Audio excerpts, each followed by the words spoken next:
Oh, yes. This is the Hardcore Marketing Show. I'm Casey Cheshire, your host for this epic journey. And today's show, sponsored by Cheshire Impact, on a mission to help people maximize their use of Pardot and Salesforce. CheshireImpact.com. Bam. Happy Hanukkah. Merry Christmas. Kwanzaa, Diwali, any holiday you celebrate. Man, this is our holiday special. You got to have a holiday special. This is going to be a fun one. We have a special guest for a special episode. The holidays are coming up, and it's also the end of 2020. You know, it was that year that had such beautiful, even numbers and metaphors for seeing clearly. Then it turned into such a shit show. Well, I bet as much as it was crazy and not what we expected, it has actually helped us see more clearly, which is awesome. And so one of the things I want to do here was just take a look back in time and look at some of the different episodes we've had this entire year. And there's been a lot of them, actually, over 120 episodes. This will make 121. Lots of conversations to talk about. And to help me look at them is our guest, and she is a returning guest. She joined me back in June for episode 164, where we recounted everything ABM. And we really honestly had just a great time doing it. It was a no-brainer for this holiday recounting of the best of 2020. Former teacher turned marketing leader who still finds time to teach our sales team. What? Yes, that's right. I get to work with her here at Cheshire Impact. She is a Pardot certified consultant, marketing practitioner, producer, creator. She's the one powering the marketing here. Marketing coordinator at Cheshire Impact, Christina Anderson. Welcome to the show. Thank you for having me, Casey. I'm excited to be here. Yeah. I mean, we're talking, we're on Scrum meetings, we're getting things done in the marketing world. It's great to just take a step back, put on crazy Christmas clothes, and just talk about this year we call 2020. Yeah, absolutely. It's an honor, actually, to be able to hear all the great marketing leaders that come on your show and listen to their wisdom. I get something from every episode. So it's really cool to look back and recount everything that they've taught us. See, and that's why you're here, because you remember so many more things than I do. If I can just retain one sentence in my brain as it comes in one ear and goes out the other, it's all the better. Sometimes I just remember like, oh, that person had a great smile, or I learned this from someone. So we have really one heck of a challenge. I tried to prep this and I literally got quickly overwhelmed, like completely, because I was writing down, oh, we started here, started there. And for people listening, we have like lists behind the scenes of every episode. And there are show notes that you and Alexis have written on hardcoremarketing.com, or you just click the links, or you look in the description of the show wherever you're listening to it now. There are these notes, which can be really helpful for looking back or looking at an episode to see if you want to listen to it. But man, Christina, I feel like I'm literally, even if I go through almost every name, I'm going to miss like 90% of the episodes, the names, the people. I want to like give a shout out to everyone. Yeah, I know. And everyone deserves it for sure. Absolutely.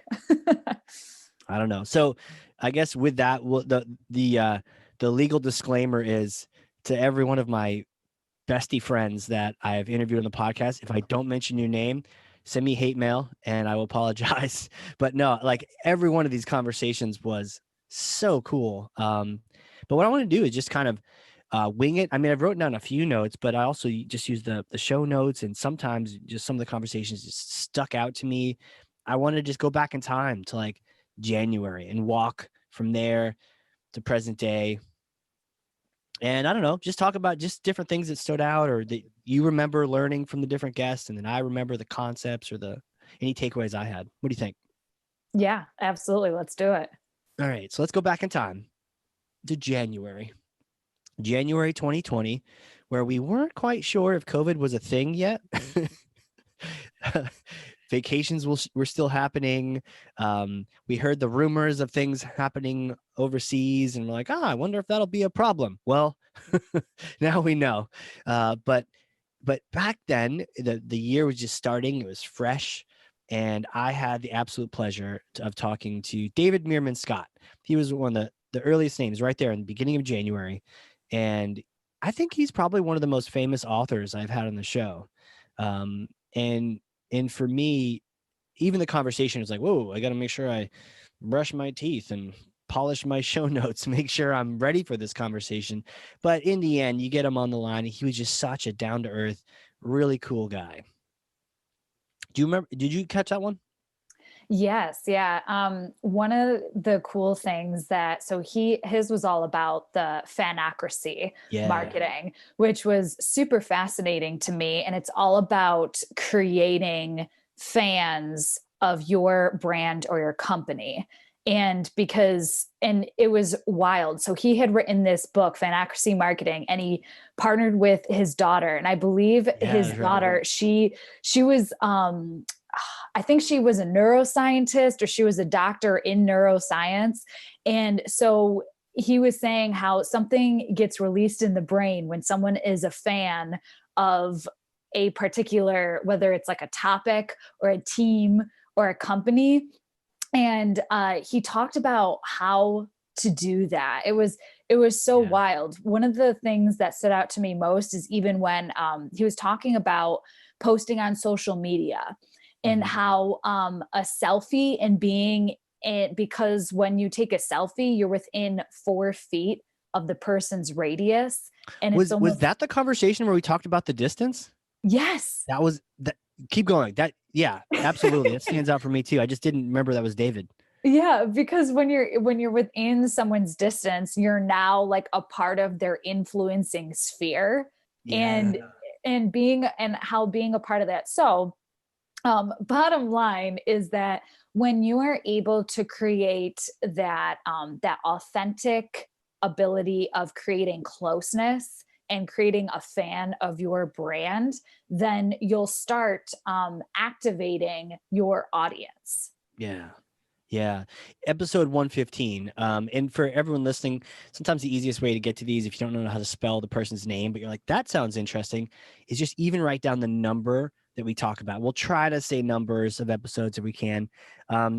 Sometimes the best way I even find an old episode is I'll just type in hardcore marketing. And again, core is like CORPS, right?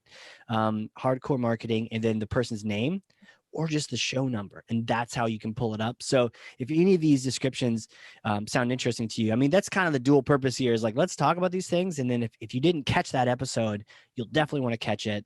And the best way to find it is just using that number. So David Meerman Scott, 115, killer episode. You know, I wrote down, he said you could tell he really thought about the ways he would say different words. To your point about the fans, turning fans into customers and customers into fans, like you can't simplify that anymore. That's just beautiful. And then also the thing that stood out to me about that was with the world the way it is now, which is funny because it was only January, people are craving a genuine human connection is what he had said. And to your point, yeah, how big you're on the video, how close you appear. I even thinking internally, like there's some people internally I want to talk to because their webcams are far away, and it kind of creates that feeling of like distance. So I have a couple people in mind that I need to like, hey, consider moving that webcam, a little bit closer, not so you're in people's crazy zone. And I think that was another thing that, David talked about. It's almost like our fight or flight sense where there's different bubbles, and there's a certain number, but if you're within a certain distance or beyond a certain distance, I don't even know you're existing. I don't even care. But if you get into like 30 feet or something like that, I'm aware of you just in case you're like a menace and out to do me harm with your caveman spear.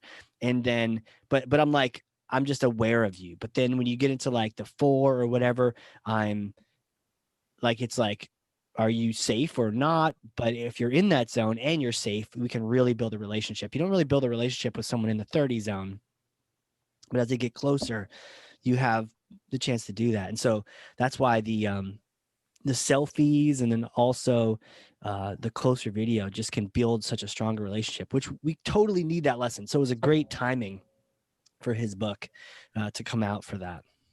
Yeah. And I like how you said too about building a relationship, something that you said about even people that have on their Zoom a webcam that's further away or they're sitting further away. When you think about it, if you're closer to your camera, it's almost as if you are sitting across the table from the person at a coffee shop. And when you're just sitting and having coffee with someone, you are building a relationship with them. And then another thing that you said about turning customers into fans and fans into customers, when someone is a fan of something, how much more likely are they to recommend that particular thing to someone that they care about? Yeah. And Totally. then all of a sudden you're building all of these very authentic customer referrals, because if your customers are fans of you, they want all of their friends to then be working with you. Right. It's fun being in a tribe of fellow consumers. It's so good, but we got to move on. And this is crazy. We're going to fail. I'm going to not say people's names. And also we could talk at length about every single guest. But you know what? Let's have fun with it. Let's drink some eggnog. There may or may not be Baileys in my coffee. So, cheers. There it is. Let's see, who else comes to mind? Just a fun one that came shortly after David was Stoney deGeyter. Mostly because, not mostly, but okay, mostly. His background, speaking of backgrounds in Zoom, was like the bridge of a starship. And I don't remember which one. I don't know if it was Firefly or some other, but it was some sci-fi bridge, not the Enterprise people, but he was so much fun. But then he also just schooled me on SEO. Totally schooled me on SEO. And then, no kidding, he literally got hired. He was actually looking for the next gig and looking for the next round. Literally got hired. I'm gonna exaggerate. Minutes later, I don't know, but he did. There's this tradition on the show where if guests are in between jobs, they come in, they're like, do you still want to interview me? I'm like, yeah, I do, because I want to see this effect happen. And then shortly thereafter, they get hired. And I'm taking all the credit. The show is taking all the credit for them getting hired. Not really, but it's kind of a fun tradition. Stoney was really fun. What episodes come to mind for you? So definitely one of my favorites in January was Laura Luckman Kelber. Yeah. Well, and I think it was because I just related to so much of what she was saying. She really declares war for her team on multitasking, having too many tabs open.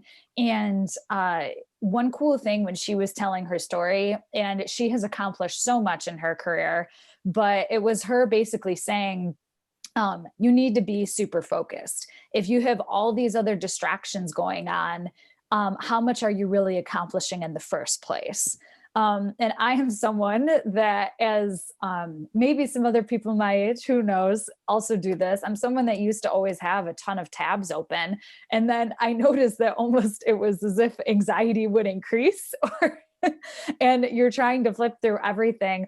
But if you kind of take a step back, slow down, and really prioritize what's most important, close out a few tabs, you'll find that your day, you accomplish more and you feel more satisfied.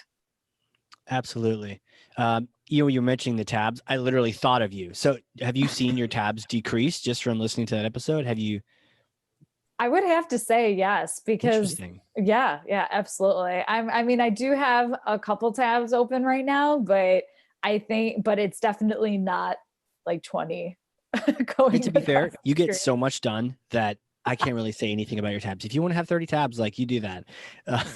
But Laura, what struck me, and I love the title that we picked for this one, the No Nonsense Marketing Fundamentals. So Laura Luckman Kelber, show 121. Sometimes it's a review for us, but sometimes there's gaps. So, I mean, she hit everything. The 4 Ps, some are good, some are not. The brand, buyer personas, ABM, empathetic messaging, like all these different things. She just went through all of them with like this complete, sometimes there's that slant of people put their own color on it because they're trying to sell you technology. And so you're like, what is really the strategy? But she just kind of zeroed in on it. And I just really appreciated that from her, being able to learn. And back then I was also trying to clarify what is ABM really, because there's so much BS out there. It was great to have her just say it like it is, Yeah, definitely. Let's see, who else stands out to me? You know what? One of my absolute favorite people and guests ever on the show was episode 129. Do you know that one? 129. Oh my goodness. Yes. We cannot do this episode with mentioning 129. So for all of you listening, 129, we actually did a flip-flop.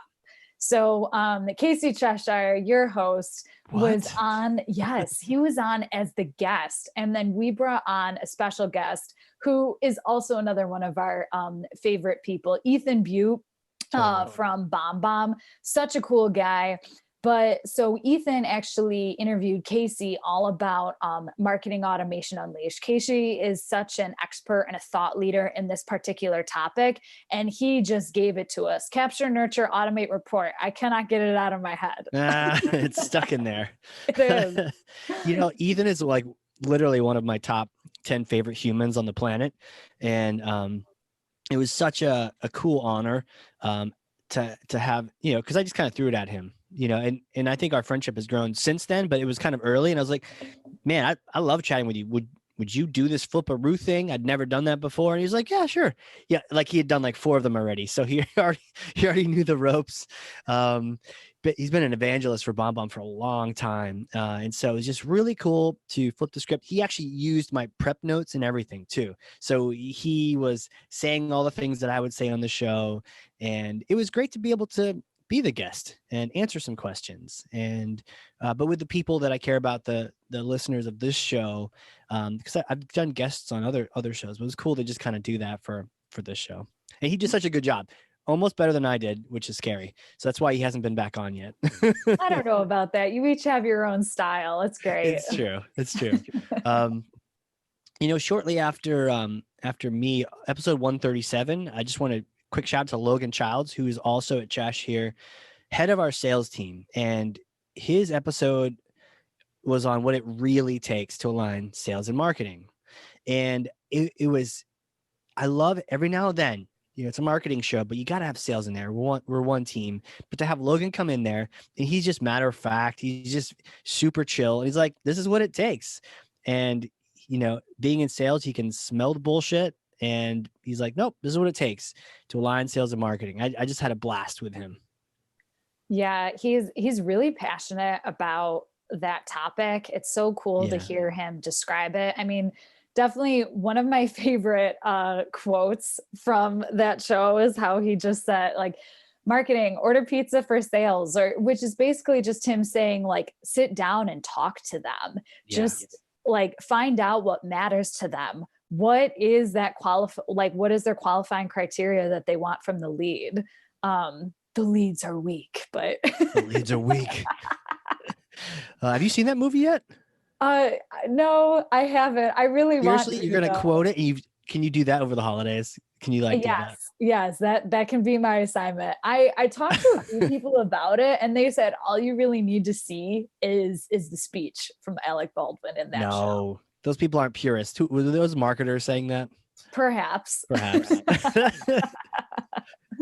Glenn Ross. It's a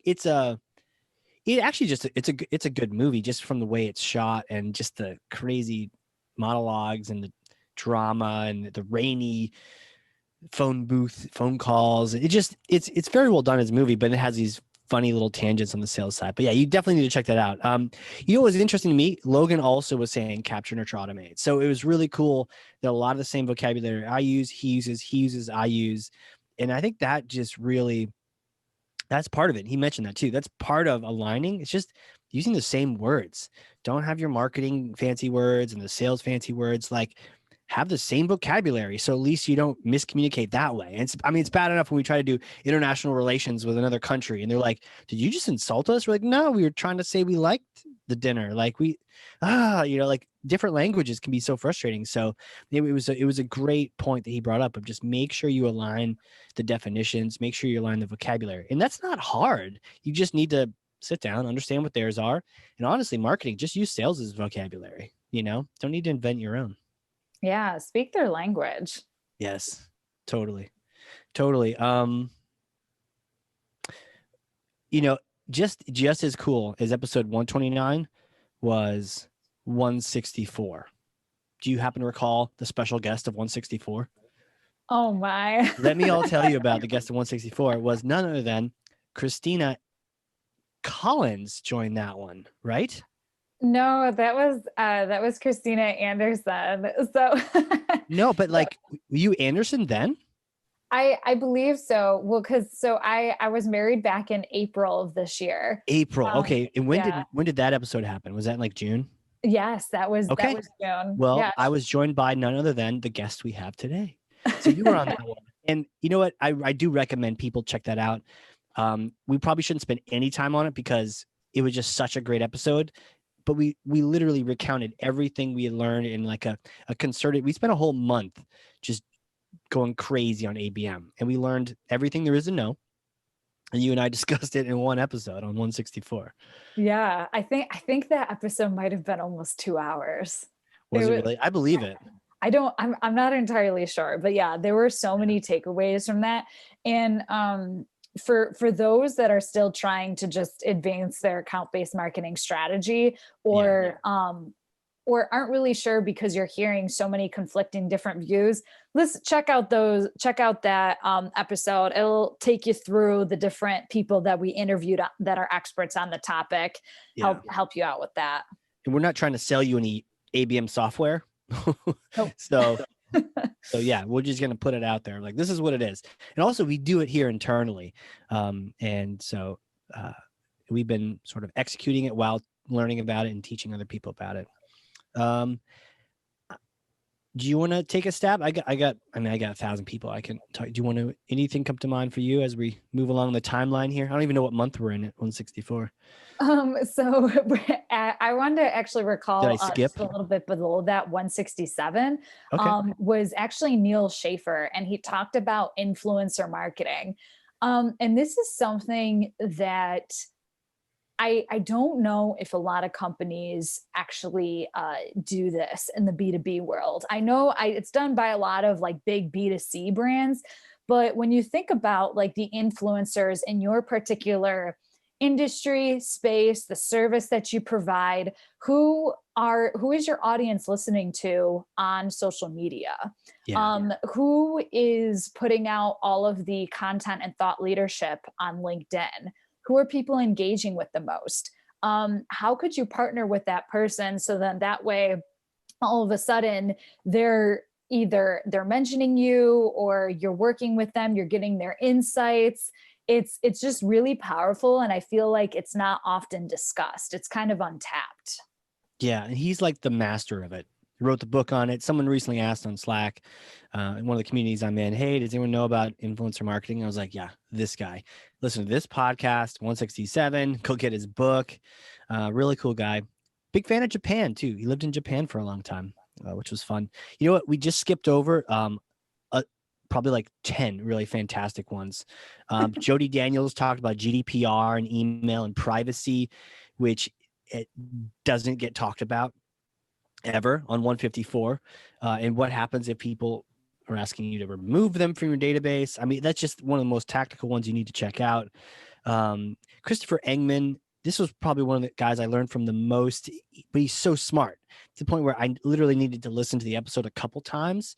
This happens when I listen to some other podcasts like Lex Friedman, they're just really smart people. And you just need to like, what did he say? And you give yourself a chance to process it. But he talked about how he oftentimes will come into a company and he will trim up the sales team and he will double down on marketing because people way underspend on marketing and they typically overspend on sales. And you got to get that ratio down. And he does a lot of research and science, and his book is like all about making big deals happen. Really cool guy. Joe Kaufman, Juliana Casale. She was so much fun. Shout out to her. So much fun. And then also another shout out to Chris Walker, 163. He is powerful. Chris Walker, you got to check out this episode. We talked about a lot of things, including Facebook ads, LinkedIn ads. He's like the ad guy. But he had something like 3 cold brew coffees before the podcast. He was drinking one during the podcast. And I'm not super sensitive to it, but like I will sip one of those. And I know sometimes we'd have them in the office back when we were both in the same location, but man, he was caffeinated. He was on fire. Yeah. And it reflected in what he was saying too. It was mind blowing. I mean, the title reflects one of the biggest takeaways there is distributing content as breaking news. Yes. And then it was so cool to hear his process about how he distributes videos and content, and the cadence that he does it on LinkedIn, and how much he invests in that. Because in his eyes, if you continually educate and build people, build that relationship with your thought leadership, then eventually when people have a need, they will reach out to you because you're the one that they know about. Yeah, I love when people shatter myths with the hammer. By the way, you were the one that went to Valhalla and acquired Thor's hammer. So for everyone to be official, she gifted me Thor's hammer, the real one. It's not fake. It's the real hammer. And I love when people do that. I love when they just challenge everything. He's the web ad guy, and he's like, I don't gate my stuff. Not all of my stuff. Certain things I don't. To your point, having news as a destination from your ad was fantastic. It was fascinating. And he even talked about a test where he had 1,000 people click an ad, and that's or maybe more, but 1,000 people converted and filled out a form to get some content. And something like, I don't know, like 100 actually went and got the content. So he's like, what's the point here? Getting their name or getting them to read the content? And so he flipped the script and said, get them to read the content, and eventually you'll get them in the hopper.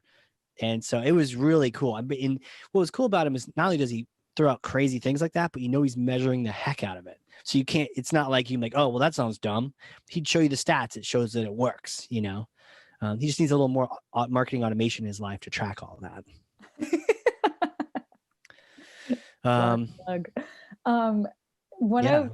One of my favorite episodes, probably this would, if I were to list off a top 10 out of like the over 200 that we've done, this would probably have to be one of them. Yeah, I would say episode 180, Chris Krimitsos. Yes. And the podcast title is the same title of his book, Start Ugly. And even so, if you're ever looking and you need to feel motivated to start that one thing, either that you've always wanted to do, or maybe because we're a couple weeks away from the new year, you're starting to have these New Year's resolutions, and then you start it, or maybe you don't, and you come up with an excuse. It basically just motivates you to start that one thing. It would be something that I would recommend to anyone. You don't even have to be in marketing. Just go on, listen to that. Yeah, he's the guy. Like when I have questions about podcasting, hey, is there website specific templates, WordPress for this stuff? Yep. Boom, there's a product here. Go check that out. Like he is just the guy. So he talked about podcasts, but you're right. He also talked about not trying to make everything pretty. Just get going. Just get the ball rolling, get the wheels turning, like just get started, and don't worry about making it perfect. Yeah, he was fantastic. A shout out to him. Ashley Anger was so much fun to chat with. Her and Brent Walters comes to mind when I think about just having fantastic conversations that you end the call and you're like, that was just so much fun. It's just so much fun to talk to those guys, Hillary too, and Jay Gordman. Kristen Sweeney, I really had a good time talking with her, maybe because she's a theater nerd like me. I don't know, but she was episode 183. And then that brings up Alan Wax, which is 184. Gosh, I'm going to fall into this trap. Let me pass it back to you. Alan Wax, fantastic ABM expert, but also talks about how to really step up your sales game, which is really fantastic. But anyways, let me pass it back to you, or I'm literally going to read every show on the line here. And well, another one that I want to make sure that we didn't skip over it, 192, Holly Sarides, very cool. So she actually kind of relates back to what we were talking about with Laura Luckman Kelber in terms of being super focused and always prioritizing what's most important.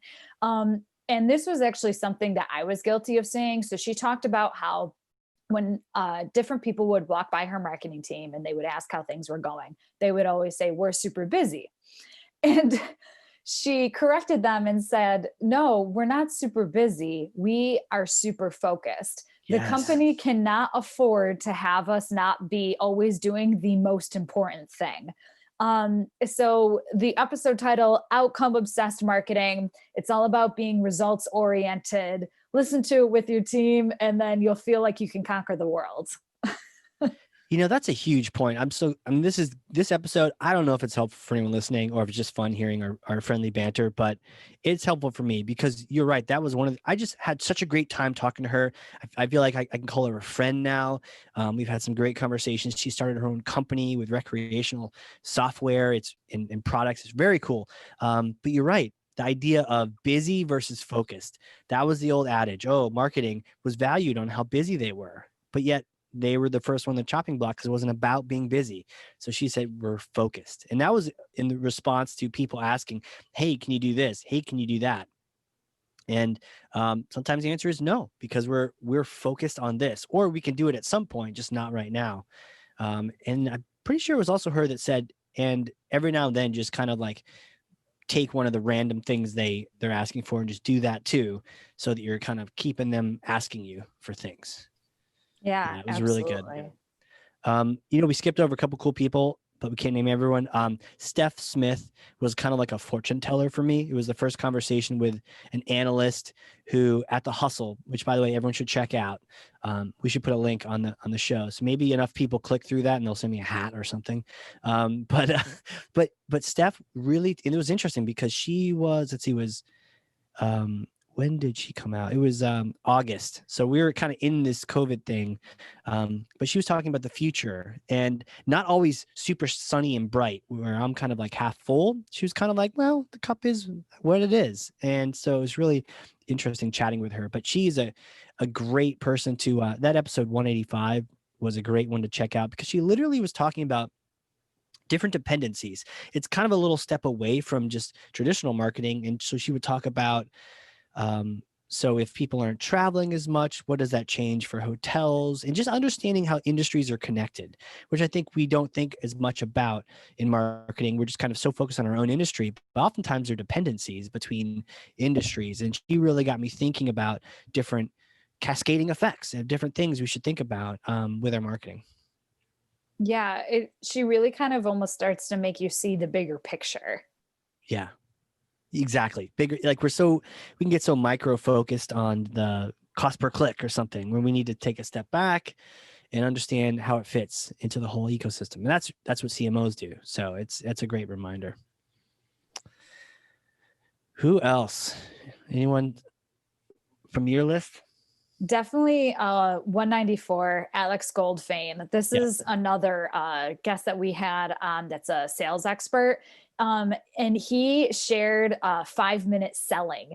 And it was so mind-blowing, but to hear how true what he was saying, it actually is true. And he talked about like the did you know question. And essentially like, so marketers were always so focused on sharing what we do, where our message is focused on that particular product or that particular service. But that did you know question almost just ushers in the opportunity for cross-selling. And he shared how he was at an airport at a coffee shop, and then the cashier just asked him a simple question of, hi, would you like a bottle of water with that? She just asked the did you know question of, hey, did you know that we also serve water? Yeah. And he said yes. Yes, he did. I would like a bottle of water. But he was curious and he asked her, how many people say yes to that? And she's like, oh, quite a bit. And he actually did some studies and he knows it was something like 34% of people will say yes to that on average. So ask it, 10 times, you'll get 3 yeses to that. And so there's all these little quick little tips that sales can add into the repertoire and marketing to just start getting more yeses, more sales, more conversions. I even think about Cheshire Impact, where we're so focused on Pardot, we need to tell people, hey, did you know we do Salesforce too?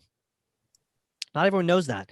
Not everyone knows the other thing you do. And sometimes they do, sometimes they don't. But one way to make sure they do is by asking that did you know question. But yeah, his book, 5-Minute Selling, was awesome. I actually bought it. It's around here somewhere. But yeah, it's little nuggets. And sometimes that's my favorite thing to read because you don't have time to devote for that large volume, or maybe a lot of it's spent with just hot air. So you just want to get to some quick tips.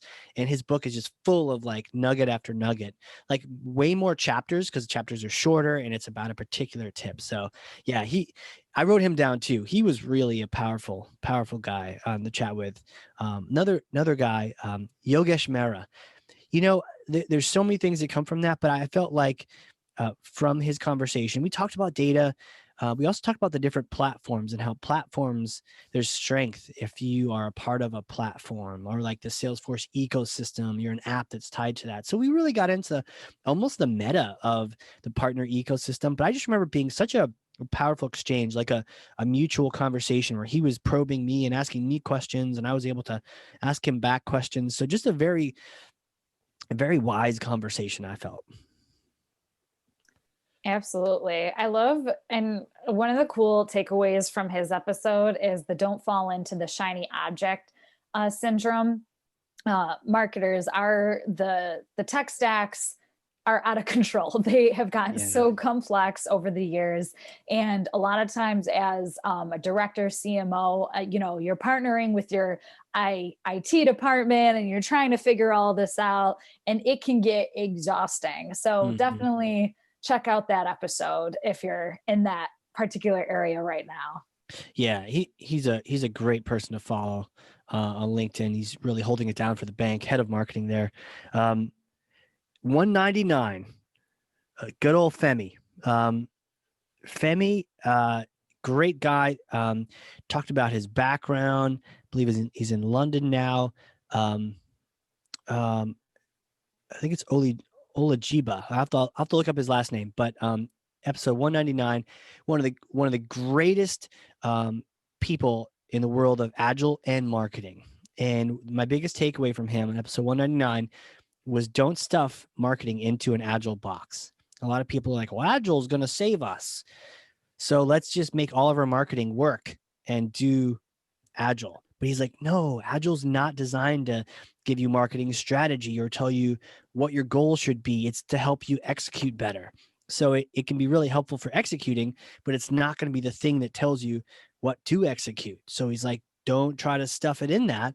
Otherwise, all you'll do is you'll just do a better job of executing what you're already doing, but you won't be having your head up to think about what should you be doing next.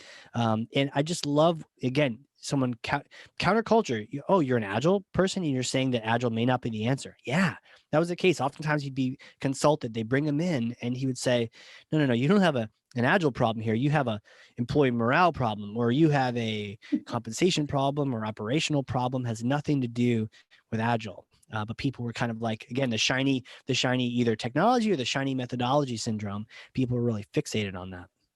Oh yeah. And then, another one, I'm looking at our list. Yeah. 212, Greg Segal. I wrote that down too. Yes. Yeah. Yes. So personalization beyond the 9 to 5. That's the title of the episode. So Greg talks about getting like personalization and getting to know your buyer outside of the 9 to 5. So in other words, what are your buyers doing from 5 to 9 when they are not working? And it's just like, because anybody can go on someone's LinkedIn and just say like, oh, they're in this role, we're going to send them this. Or anyone can throw the first name on an email and say, oh, we're personalizing our marketing. Well, not entirely. Like someone can tell the difference between being a part of an email cadence and actually knowing that you took the time to pay attention to them. Yeah. The 9 to 5 versus the 5 to 9. And I love gifting things. And for those listening, stay tuned to the end because I'm going to give you a chance to get a little fun swag, little Christmas spirit at the end. There's your teaser. But I love the idea of gifting, and he just kind of takes it to the next level. It's about the real person. It's not about what their LinkedIn profile says. It's kind of more like what their Facebook profile says, or even like their Instagram. It's like it's the person that once they're outside of work, that's who you should be gifting to. That's who you should be learning more about. And shout out to Greg. We still haven't hung out, but we need to, Greg. Maybe after COVID is probably the best time to do that. But yeah, really good guy. I learned a lot from him. And you know what else? Shortly after him, the infamous Daryl Prale came back on the show. It was actually a webinar that we did together in episode 215. It was a webinar. It was live, so we had some studio audience and live Q&A with him. But if you don't know who he is, he's also my top 10 list of amazing humans on the planet Earth.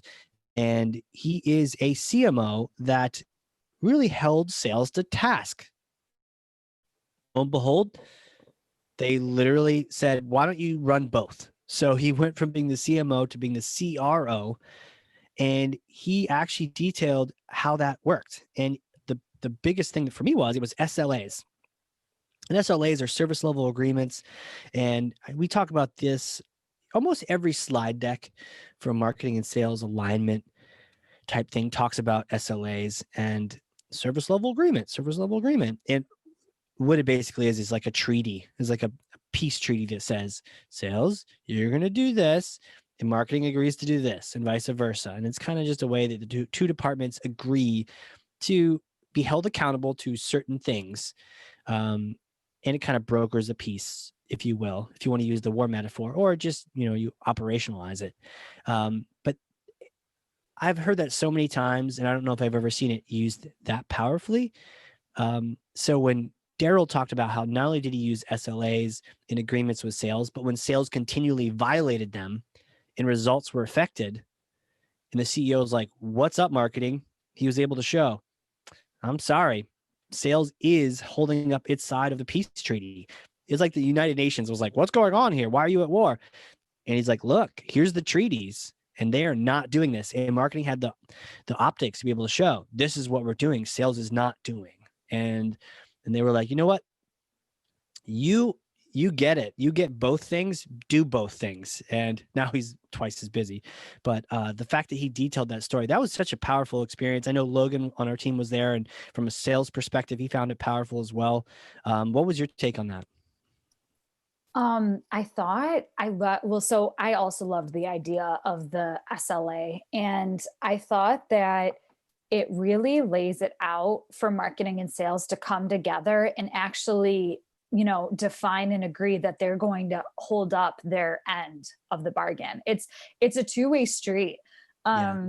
If it and he got into detail, it was so cool because so they defined their qualifying lead criteria. And then basically sales said that, yes, we will only focus our priorities on these leads, or basically to a lot of times marketing will also say, well, sales is not following up enough. In the SLA, you both can agree, okay, I am going to send 2 emails, a few phone calls, reach out on LinkedIn, and you can actually get detailed with it. And then that way, when you say leads aren't being followed up on, you're able to go into the system and see, okay, sales has actually executed all those activities. It just really makes everything plain and clear. And then all of a sudden you're more working as a team. Yeah, it's brilliant. Anyone I missed along that list before I get to the next one stood out? Another cool one is Chrissy Vitier Sanders. She talked about, her title is the Marketing Operations Master, number 223. So marketing automation is huge in marketing departments. And a lot of times that particular role, she was saying how it gets a bad rap of always being tactical and no one ever thinking that person can be strategic, or that person can eventually become a CMO. But what was so cool about what she was saying, and it's true, marketing operations often has that full view of the customer journey, because they are the ones working with all the different departments and executing those particular processes within the different technology systems. Yeah, brilliant. We definitely had like a tech theme for a month there or so. Also, Daryl Alfonso from Amazon, 219, and 227 with Tammy Begley. Again, we had this cacophony, that's a big word for a Thursday, of marketing automation experts, marketing ops, revenue ops experts. There was just a pleasure to learn from. Yeah. it's cool when you're able to talk to the people that do what you do, like in the day to day, or like they're really passionate about it. Yeah, for sure. Those guys were great. Tammy do you remember Tammy's like crazy questions? Pretty crazy. She had this thing where at the very beginning she was like, how do you put an elephant in the refrigerator? Or how do you put a giraffe in the refrigerator? And I was like, and these are questions she would use to start her consulting. And I don't want to give away the episode or the answers, but you could do anything you wanted to make the answer work. And she definitely had me really jumping and thinking. But there's just certain mental exercises she would talk about and really try to expand the people's minds at the meeting she was at. I really liked the idea of, okay, we're going to have a meeting here. Let's get people's buy-in that there are more than one way. There's many ways to do certain things. So let's not get so fixated again on one solution or this solution. It's like, let's look at the overall problem. She was fantastic. And you know what? Chatting with her in Australia live was just mind blowing. Like 2020, as crazy as it's been, to be able to have had some of these conversations directly with Israel, directly with Australia, 24-hour flight away. I don't know if I was on satellite, fiber optic. I don't know how our little faces connected over that vast distance, but it's mind-boggling to think about how small our marketing world gets when you can learn from people in Australia. And thankfully they're staying up and you're getting up a little earlier, whatever to make the time zones work. But it's really just amazing. Yeah. One of the coolest things that she said is you need to start thinking outside of the box. Stop having preconceived ideas, because the way you're going to be successful is if you break down some of those boundaries. And it completely summarizes just everything that you were saying about how there's more than one way to do the job. Totally. Another one that stood out, people really should check this out for the new year. Maybe not before the holidays because it might depress you, but Jeff Atkinson, Huckabee. We were talking about SEO and we were talking about how in the coming year, it's going to be all about site speed. Site speed is going to be a big differentiator in whether you show up or not. And Google has some great tools, and literally on the show, I did the tools and put in Cheshire Impact, and you get a score between 0 and 10, 100, 0 and 100, and I would get like 12 or 6 or something. No, I think it was like 12. And then one competitor got like 6, another one got 20, and you're like, oh my gosh, we're this low. And I looked at some venture-backed companies with like 3s. It's going to be a big problem. Next year, it's going to be all about speed, all about site speed. We got all these little widgets, all this chat we add to our sites. We got to make sure we're being wise about making sure they load. We don't want all those plugins on WordPress anymore. We got to kind of trim things up. So his episode was just sort of a wake-up call for me. That was episode 228. Yeah, I would have to agree with that one. It's kind of, you work so hard and sometimes you can get so in the weeds about what you're doing that you forget to take a step back and say, wait, but is everything actually set up to make us successful? Yeah, 100%. And the last one that really came to mind that I wrote down in the notes, because I could literally talk about each one, was Janae Brown. She was someone who on Twitter, her Twitter literally said, and people were calling her this, the Beyonce of marketing. And I was like, okay, I gotta hear about this. I gotta meet this person. I gotta talk to them. Literally sent them a tweet and was like, if you're really the Beyonce of marketing, then we totally should chat on the podcast. And honestly, I think she is. I'm convinced. It is confirmed. Rumor confirmed. She is. There's a quote we have in the show notes that I really liked. Good marketing is about tact, not just tactics. It's all about the people. If there were no people, there'd be no customers, audience, or need for the brand. Like, she just dropped these mics left and right. And we talked brand. We talked even some B2C type lessons that came in there. Her biggest image was the idea of strategies like a carnival. There needs to be something for everyone. The consumer is very nuanced. And so you have like the hot dog stand and like the cotton candy, and you have the roller coaster, but some people are afraid of that. So you've got the Ferris wheel and you got this other thing. People need to be able to choose their own adventure in your park. And then also they need to be finding the things that really resonate the most with them. So she was just, and she introduced me to like all sorts of types of candy. And we just had these wild conversations that really just got me thinking about marketing. Yeah, it's cool because one of the takeaways from her episode is how you have to stand out. And I think that even her branding being the Beyonce of marketing really captures that. Yeah. And even something too that I know that you sometimes challenged me with as well is just developing that personal brand, almost like kind of how you have the fist for the emoji. And yeah, and for me, I always wonder why, like, I'm always still trying to come into that, so it's interesting. Yeah, have we settled on your emoji yet? Well, I don't know, I always feel like my personal emoji that it because it would be a sunshine, but I don't know if it would be very well accepted in the business world. Oh my gosh, you should totally do that. Why wouldn't it be accepted? Well, because I feel that, like, to your point, if everything is rainbows and sunshine, then is it realistic? You know, True. I want people to still understand that I'm down to earth. That's true. That's true. I just choose to try and take a positive outlook or a positive spin. Yeah, but like, I think that's important. That's necessary. And yeah, the sunshine is a great emoji. Like nothing. Like if you type good morning, that's one thing. But you type good morning with a little sunshine, like that's a morning. Like you can wake up every morning and it's a good morning. But like when there's actually sun coming in, it's not like that gray. Like right now in New Hampshire, I don't know if it was in New York, like you have this sort of gray mornings where you're like, I think it's sunny behind all that fog and cloud that's coming in. But to have the sun out there, yeah, it's totally it. You should totally think about that. You should add it. You should test it out. Oh yeah, running the test. Yeah, no, I haven't seen anyone else use it. So if you use it first, that's fantastic. You know, true.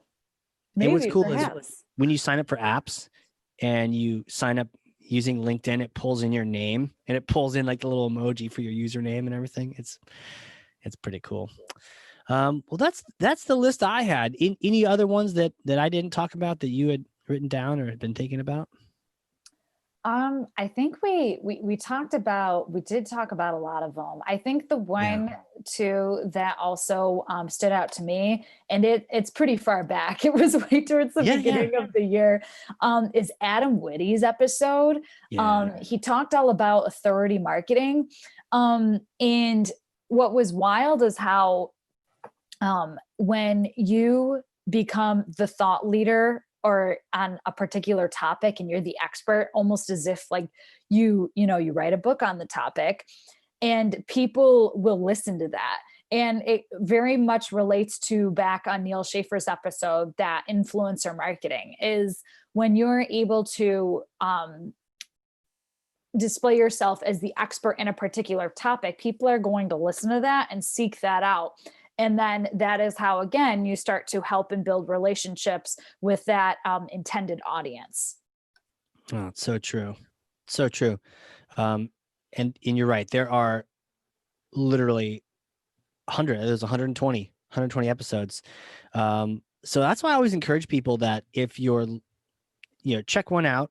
And if the guest is totally boring, you just hop to something else, like hop to a different one. There's so many that people can have high standards when they're listening to this, that and there aren't that many that you could even say are boring, but it's even just personal. Like, what are you feeling like? You feeling like some SEO? You feeling like talking some tech, or you just want to go crazy like Diane Hamilton, just talking about positivity and creativity and innovation and using curiosity in marketing. Like that was a good one. That was 123.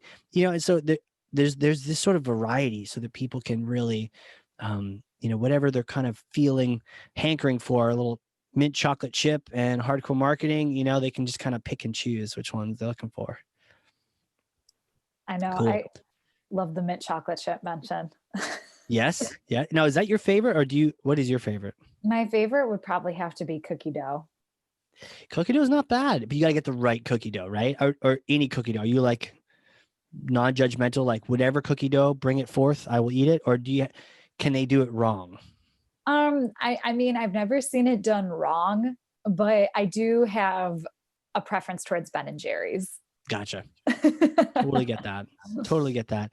Yeah, mint chocolate chip as well. There's a local neighborhood place that I've grown up eating theirs, but just recently, I think it's like Turkey Hill, or I don't know, maybe it's local or something, but their mint chocolate chip is the best I've ever had. And I've literally told Tina not to ever buy it again unless it's like a birthday or a holiday or something, because I will literally just eat it. And I was like, okay, I have no control over this ice cream. I have zero control.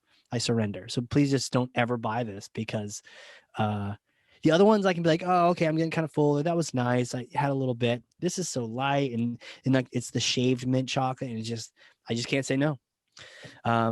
So that brings me to my last question. Anything you are asking Santa for this year, Christina? Oh, I mean, oh man, it's tough because it's like, what is on the greatest wish list? It's like, I know, right? I would love to have silent discos back. I would love to have concerts and events back. But as far as like material items, to be honest, like I would really love a pair of like little moccasin slippers to wear around the house, because of this year I've spent so much more time in the house, and especially now that it's winter outside. I mean, I wear my boots in the house, but I don't really want to have to wear my boots. I'd rather wear like something a little cozier. Right. Okay. What about you? So for the millions of people, they're going to send you moccasin slippers. What size? 8.5. Okay, perfect. Wouldn't that be funny that like a delivery check, meep, meep, ups pulls up and they just like, how many did you order? I didn't order any. That's awesome. Yeah, no, I hear even before the practical tactile, just the idea of like silent discos are weird, but I'm with you. Just like something in person, and also the live concerts, I'm with you on that. I had booked a couple and they all, got refunded, but it's like, I really wanted to just see that. And just looking at some of them on YouTube now, I'm like, man, I want to get back to the energy of like everyone being together, totally digging the song. All about that. Totally looking forward to that. For me, I think it's probably ask Santa for some stuff around skiing. I think I'm going to get back into that. It seems like one of those things that you can do safely because you're wearing a mask anyways, because it's so freaking cold. You're not really hanging out. It'd be funny if they blocked the middle seat on a chairlift or something, but it's just one of those things where, I think I might get back into skiing. So maybe I'll ask for some new skis. They change the way the skis look every year. I swung by a ski shop recently, and I was able to get boots at least, because my last boots just hurt. Apparently when you have feet like a hobbit, they don't make boots for you. And so I just, they always hurt, but now they do. They have hobbit ski boots. So I was able to get some, but even the skis look newer. And so they're like, oh, how old are your skis? And you lie. I totally lied. I was like, oh, like 9 years ago. It's probably like 20. It's probably like 25, 30 years ago, 40 years ago, maybe. But I'm just like, oh, like 10. I'll see if they fit my boots. So I probably need to ask Santa for some new skis. But yeah, new skis and hanging out with family and people. All the isolation. I like to bust through that at some point.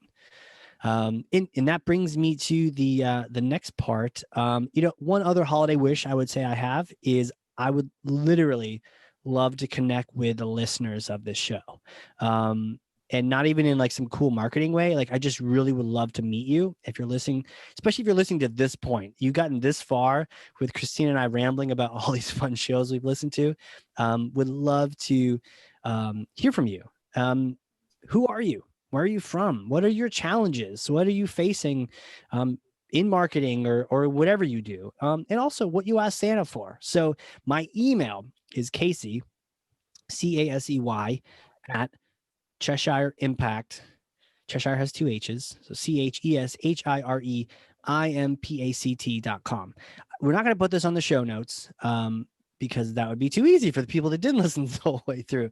But send me an email, answer some of those questions, say hi, just send me a smiley face. I'd love to know who you are and connect with you. Really, I would love to connect this holiday season. And because I've been wearing this crazy outfit, in case you're listening, I'm wearing an ugly Christmas sweater with a Santa hat the entire time.